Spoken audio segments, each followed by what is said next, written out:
السلام عليكم ورحمة الله وبركاته. أرحب بأحبائي طلبة الصف الرابع في الدرس الثاني من وحدة الموارد الطبيعية في البيئة، دورة الماء في الطبيعة. تحدثنا في الدرس السابق عن مفهوم الموارد الطبيعية، فهي الموارد الموجودة في الطبيعة دون تدخل الإنسان، وهذه الموارد تساعدنا على تلبية احتياجاتنا واستمرار حياتنا وبناء حضارتنا. وتقسم الموارد الطبيعية في البيئة إلى موارد طبيعية حية، والتي تتضمن الموارد النباتية والموارد الحيوانية، وأيضا موارد طبيعية غير حية والتي تتضمن الماء والنفط والمعادن والصخور. ودرسنا اليوم عن مورد من موارد الطبيعة الغير حية، وهو الماء. تعتمد كل الموارد الطبيعية من النبات والحيوان والإنسان على الماء، فالماء أساس الحياة على الأرض، كما ذكره الله سبحانه وتعالى في قوله: وجعلنا من الماء كل شيء حي. صدق الله العظيم.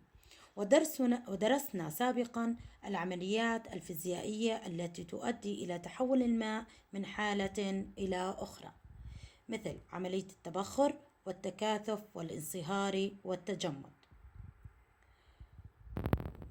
فكيف تؤثر هذه العمليات في انتقال الماء من مكان إلى آخر على سطح الأرض؟ الماء من الموارد التي تتجدد بشكل مستمر، ويوجد الماء في الطبيعة بصور وأشكال عدة، وهو ينتقل بين الغلاف الجوي وسطح الأرض. فبعد أن تسخن الشمس الماء في المحيطات والبحار والأنهار والمسطحات المائية، أي أماكن تتجمع فيها المياه، فإنه يتبخر. التبخر أي تحول الماء من حالة سائلة إلى الحالة الغازية بفعل الحرارة، ثم يصعد هذا البخار إلى طبقات الجو العليا الباردة في الغلاف الجوي فيتكاثف.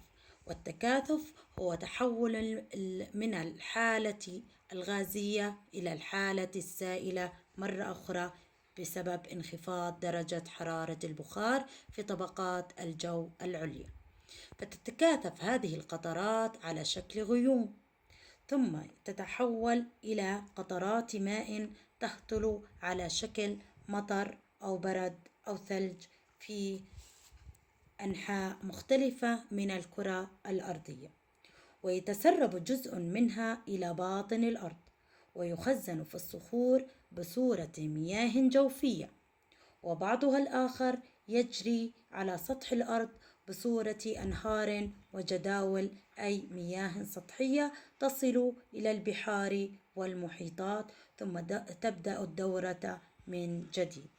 إذن العمليات التي يمر بها الماء في دورة الماء في الطبيعة: أولا تبخر، وهو تحول الماء من حالة السائلة إلى الحالة الغازية بفعل حرارة الشمس، ثم تحدث عملية التكاثف، والتكاثف تحدث في طبقات الجو العليا نتيجة انخفاض درجة حرارة البخار، فيؤدي إلى تحوله من الحالة الغازية إلى الحالة السائلة، وتتكاثف على شكل غيوم. فعندما لا تستطيع الغيوم حمل هذه القطرات، يؤدي إلى هطولها، عملية الهطل أي نزول القطرات الماء من السماء على شكل برد أو ثلج أو مطر، ثم جريانها على سطح الأرض، إما على شكل أنهار وجداول وبحار ومحيطات، أو أن يتسرب جزء منها إلى باطن الأرض وتسمى حينئذ مياه جوفية.